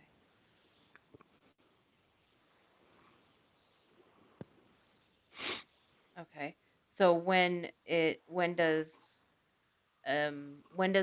how does it play into account when you are you are trained by the military and something as that happens, like um being out in a public place, um somebody starts shooting and you shoot back and you miss and you hit somebody, a bystander, because you Just as are trained, do you get into more trouble? again, totality of circumstance is going to come into play there. And what we have to remember is the military is trained for combat. Right. The military is not trained in civilian law enforcement. Okay. We are trained almost completely differently. You know, yes, the military and law enforcement have guns. Yes, if you pull the trigger, it generally goes bang, and hopefully the bad person stops doing what they were doing. Right. Um, the military's philosophy in application of deadly force is much different. So generally, the military will look at something called the ROE, or rules of engagement. What do the rules of engagement for this theater say? Um, in On the civilian side, um, it's a little bit different. When it comes to when it comes to non-law enforcement Mhm. people carrying firearms, or even law enforcement people. I will say anybody who carries a firearm, whether it be as part of their profession or just because they want to be able to protect themselves and their family, go and get properly trained. Seek out people that have the pedigree and have the credentials to be able to properly train you. There are a lot of, and I see them on YouTube all the time, a lot of these people out there that are, these like self-proclaimed like trainers in this and trainers in that. If they can't present you with some manner of credible schooling, Mhm. don't waste your money. Right. That's why I sent you my credentials. I had Right. no problem. I said, "Boop, there it is." Absolutely. Absolutely. you know, but there's a lot of these slappies out there that like, oh well, I used to shoot pretty good on Grandpa's farm. Well, that's a long way away from pulling a pistol out in a crowded mall, you dingbat. The Right. fuck is wrong with you? Right. You know. So, when it comes to like the Kyle Rittenhouse case, Hmm. uh, what what all factors do you think came into play with him getting the plea that he did? Well, he was found not guilty. Right. Right.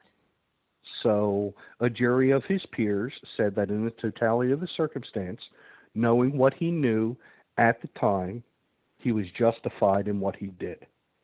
And do you feel that way I too? th- I think it could have gone either way. Yes, It could have absolutely. gone either way. Again, you know what? Other than a sense of duty to protect people who couldn't protect themselves, Hmm.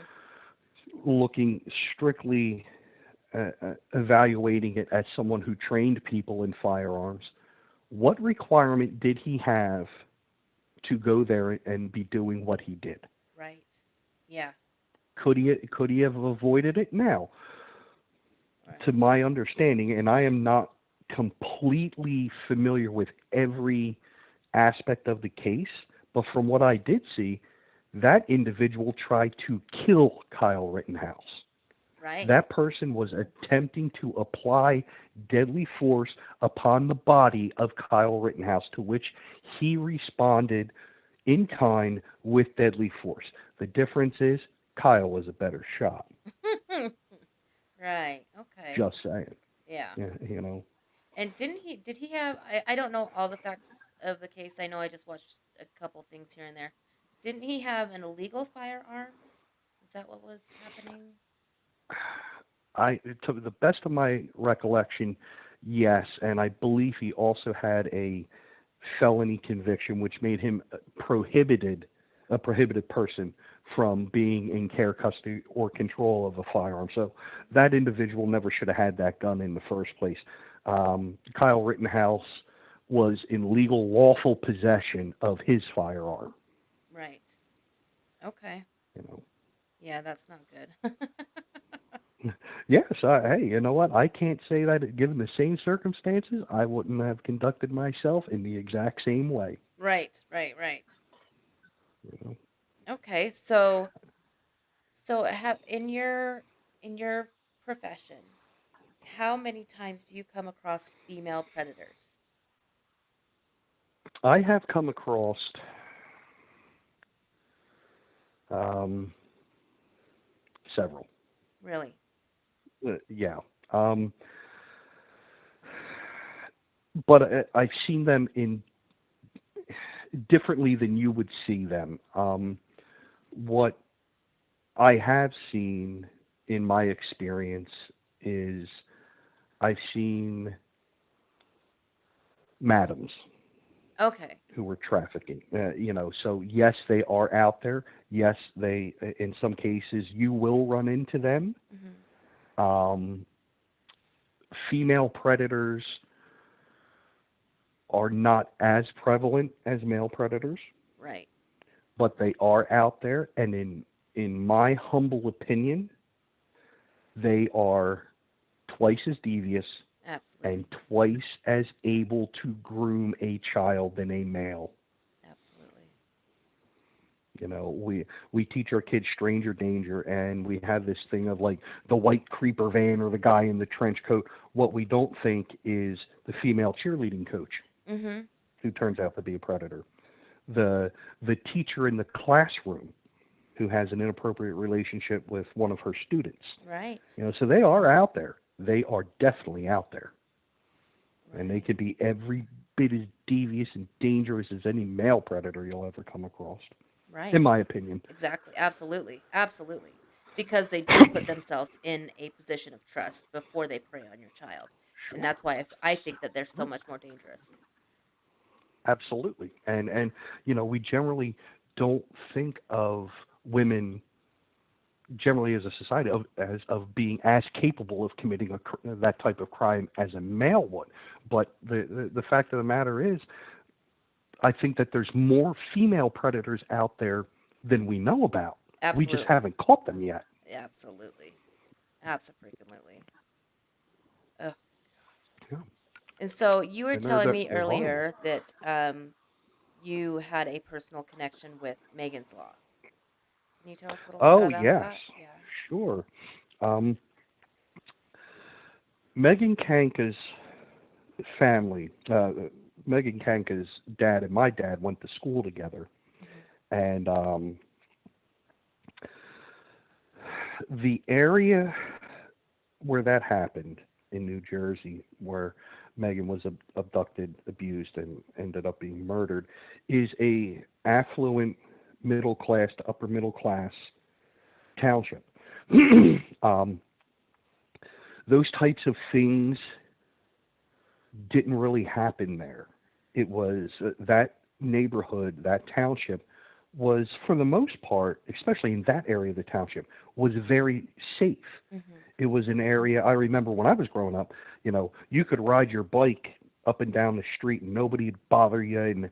And the area of that township where I grew up in, everybody knew everybody else. And if you did something wrong, my mother knew shit that I did before I even got home, and she was ready to take care of business when I got there.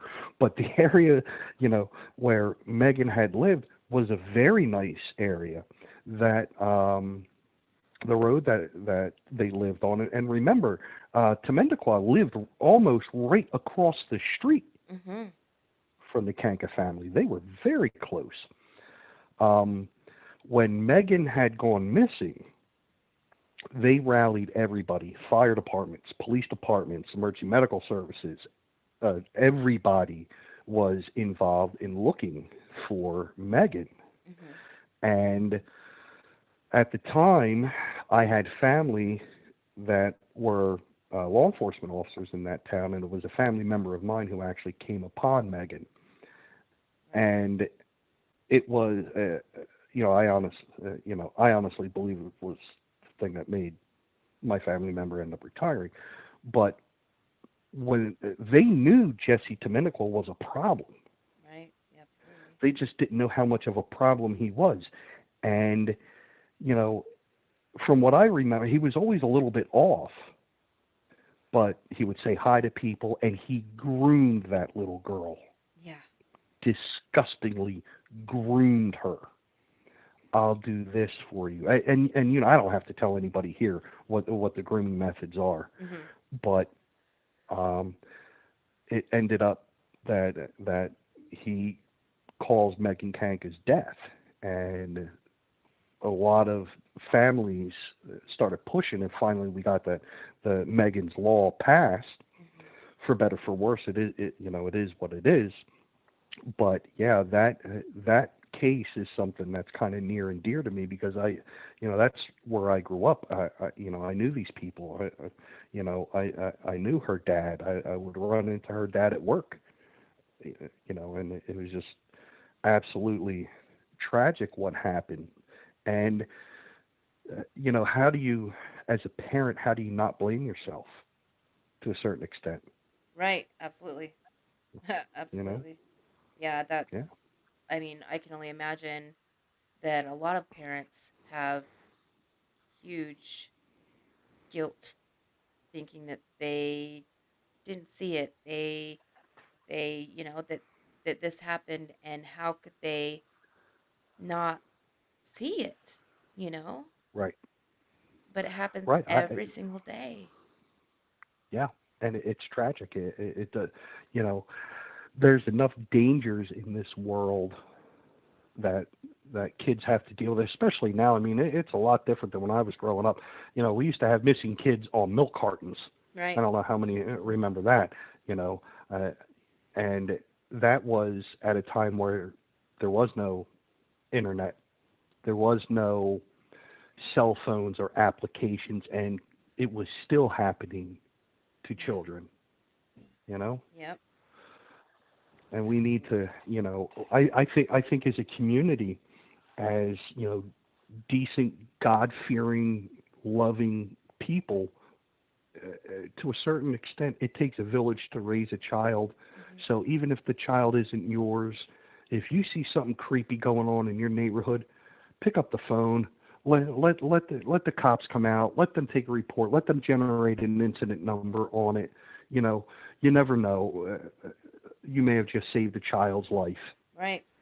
And calling these scumbags out and putting these turds out on the internet. Hey, you know what, man? Good. Welcome to America. First Amendment. You're a POS that went out there to try to harm a child, and I'm supposed to feel bad because you're going to get blasted on the internet and you're going to lose your job and Yeah. you're going to get divorced. Good. Good, you son of a bitch. You were about to totally destroy the life of a child, you scumbag. Absolutely. Absolutely. you know, Absolutely. I I don't feel no, on a personal level, I don't feel any pity Oh for him. no. It's my first time. Bullshit. Come Yeah. on, man. You know what? That stop trying to bullshit me. I am the guy that gets lied to from the time I wake up in the morning to the time I go to bed by you chomo scumbags. Mhm. So you know what? Don't tell me it's your first time. It's maybe your first time getting caught, Right. you piece of Absolutely. shit.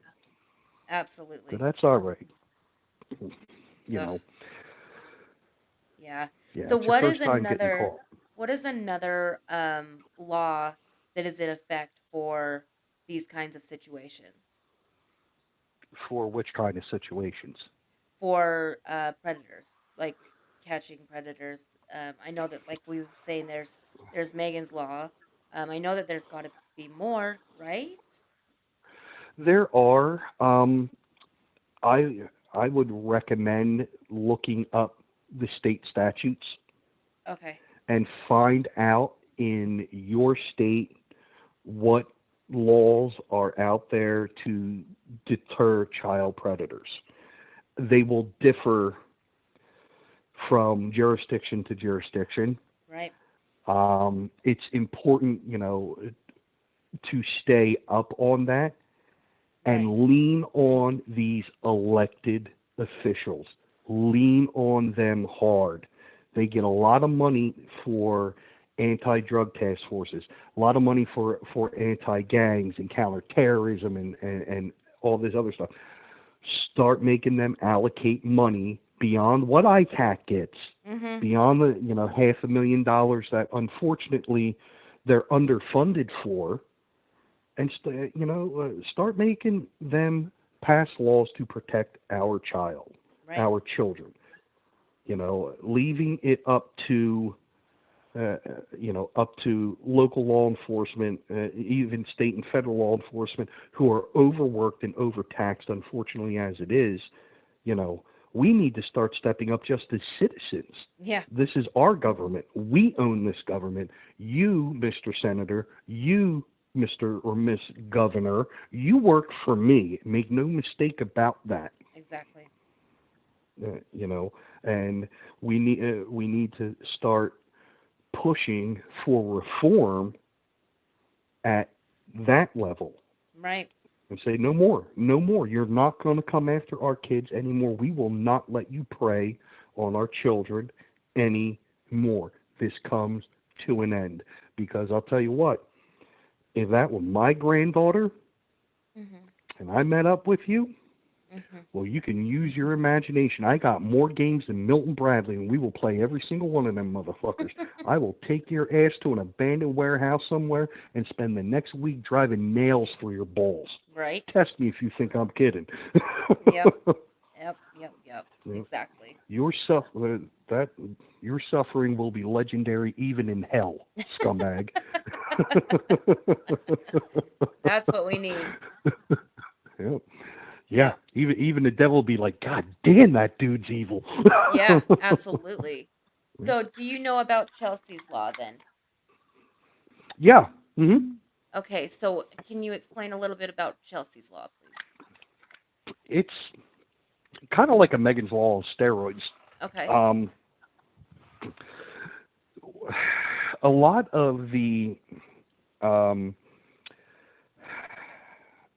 anti-gang, or I'm sorry, not anti-gang, anti-child exploitation laws Right. will be named after someone significant that brought that law about, but a lot of them contain the same language. Um, Again, it's important to figure out which are state laws and which are federal laws. Federal laws generally will apply almost everywhere.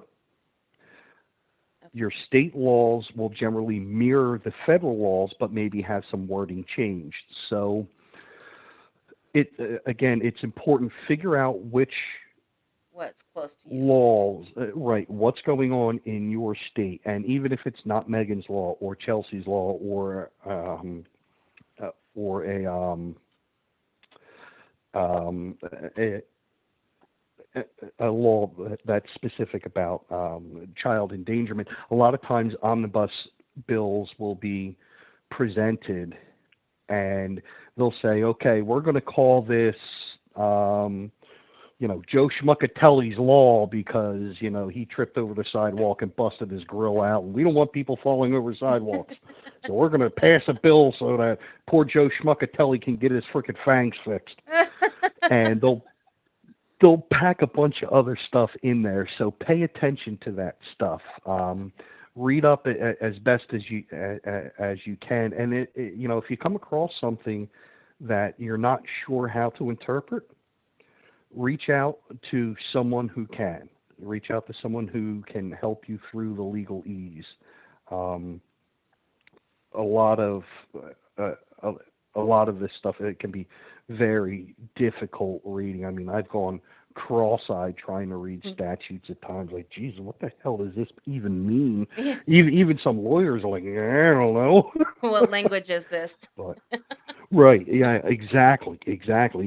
Well, lawyers used to be called wordsmiths because an attorney, a lawyer in particular, would get paid by the word. That's why Oh, legal documents are so long. Yeah, yeah, yeah, okay. That makes a lot of yeah. sense. Yeah, it does, dumbass. Dumbass. Yeah. Come here, stupid. Right? You know. You know, what the hell happened to you, man? It looks like they threw away the kid and kept the afterbirth. Jesus. Fucking Oh my gosh. chomo looking motherfucker. God damn. Oh my god, that's Yeah. awesome. Well, I look at some of these chomos, some of these predators, and it's just like, did you look in the mirror? What Yeah.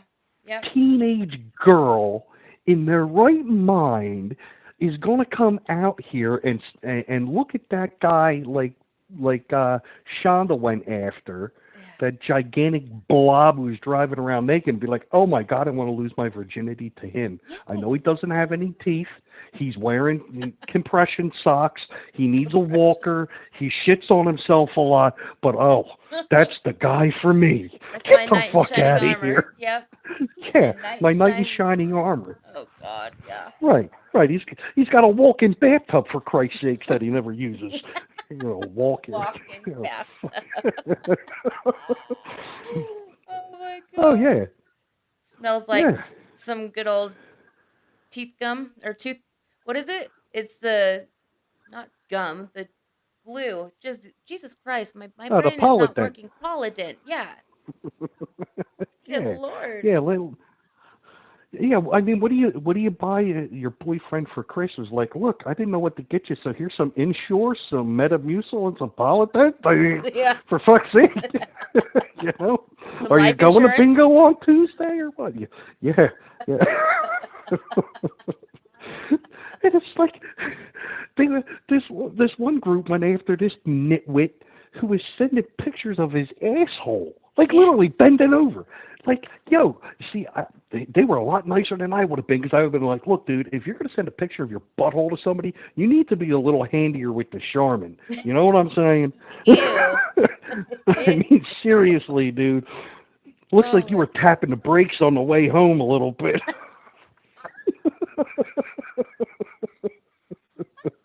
god. Oh my god, that's too good. I love it. I'd, I'd slap you, but shit splatters.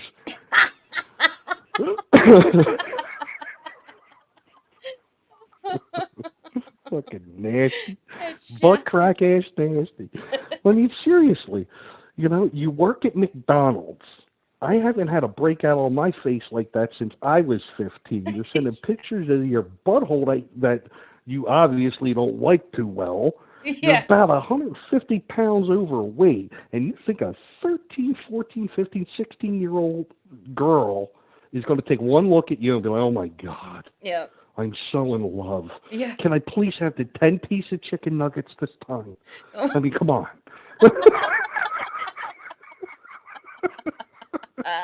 You know, Oh if god. you're not nice to me, I'm gonna have to break up, and I'm just gonna upgrade, and I'm gonna take the guy at Chick-fil-A. At least they got better nuggets. I'm gonna upgrade.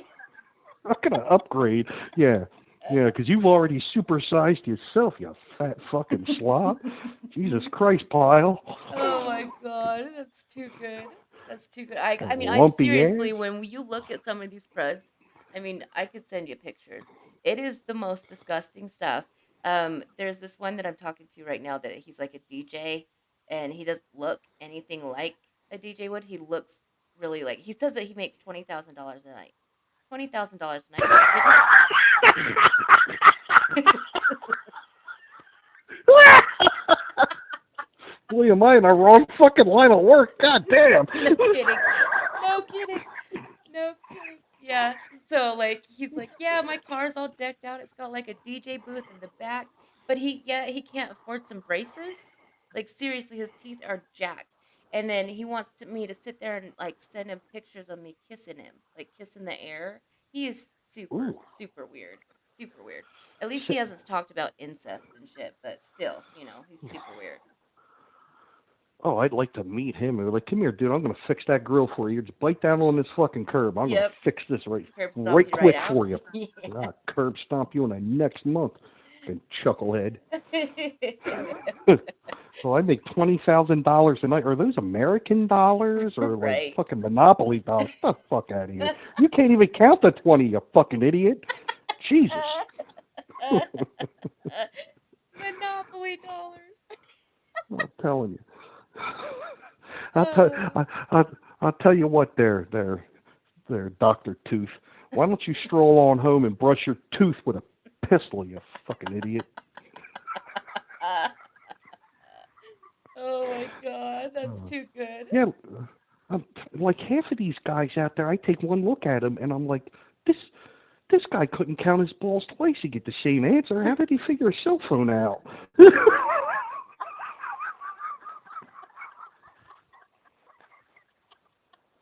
I mean, seriously, Oh god. seriously, Oh you're a god. fucking moron. Oh my god, that is too funny. Oh god. Well, I wanted to thank you so very much for coming on. I really enjoyed this. Hey, Um, anytime. if you guys are interested in hearing from him again, please let me know. I know I am. Next time I'll be a little bit more prepared with some good questions because this time I just wasn't. So That's I'll all get right. there. I'll get there. Hey, and you know what? In all seriousness, if any of you chomos ever run across this, just remember, we're watching you. Absolutely. And you may think you're getting away with it, but you're not. And you can sit here and watch these videos all day long and think that it's some kind of training course. But I'm telling you right now, we will find you. And you will end up facing the long arm of justice, Absolutely. scumbag. Scumbag. Oh, Matthew wants me to ask one more question. He said, "What Yeah. happens if Pred sends a decoy CP, child porn?" um, in many cases, transmission of child pornography can be handled at a federal level. Okay. So that can go to the FBI, and each state jurisdiction will work a little bit differently. But if that person believes that they were in contact with a minor, so they believe it, they believe that person to be a child, Mhm. and they are transmitting lewd and lascivious messages and or pictures, transmission of child pornography through an electronic device is a computer crime. It can be, in some cases, a federal crime, and in some cases, if a predator travels across state lines, that could be federal jurisdiction also. So if they're sending CP, if Okay. you receive on your decoy phone child pornography, go directly to your police department and be like, look, this is what's going on. This is what we do. This is how we operate. This is what I was just sent. You do not want to be in possession of child pornography at all. You want to get rid of it. Let them seize the phone if that's what they need to do or whatever. And just tell them, listen, I just got this. I brought it right down here, because the last thing you want is for some reason that phone to get lost or someone to say you solicited it. So just be careful. You get CP on your decoy phone, get it right to law enforcement, like immediately. Okay. So as long as we turn it right in immediately, we will not get in any kind of trouble. As I would say, as a general rule, as long as you are not soliciting it, Right. Okay. So as long as we don't that ask for it, ask about it, if it's just sent to us, then that is a yep. different story. Okay. Oh, geez. I don't know what happened, but his call dropped. But, anyways, we are going to end it there, you guys. Thank you so very much for coming on and hanging out with us. I really, really, really enjoyed talking to him. Oh, wait, he's calling right back. Hold on one second. You there? I am now. What are you hanging up on me? I didn't do No. it. I I know I paid my phone bill. Me too. Well, it's text now, but you know what I mean. It works. Right I on. paid my internet bill. There you go.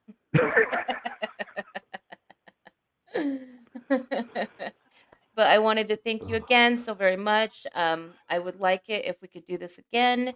If you have Yeah. time, I know that you said that, I could call anytime. I fully plan on taking Anytime. advantage of that. You know I will. Anytime. Yeah. And then, yeah, next time I'll be able to have a couple more questions for you and we could go over a couple more things. Yeah, no worries. I look forward to it, and I will see everybody in the chat. I'm always poking around. Even when I'm at work, I'll be like, oh, my God, somebody's live streaming. Sam, look at this. Look, they're going to bust the show. Look. Oh, my God, they got him. Look, he's crying. Look, he's crying. you crying little bitch. Wait till you get into the booty house. The booty house. Wait till you land yourself in some federal pound you in the ass prison, you scumbag. Found you in the ass prison. That's too much. Oh, God. Thank you. You made my night. We had such a good Yeah. time. Thank you so very much. I will call you Oh, well, probably tomorrow. I will be around. It's been a blast. I'll see everybody in the chat. Stay safe. Bye. Bye. Oh God, you guys, he is awesome. He is awesome.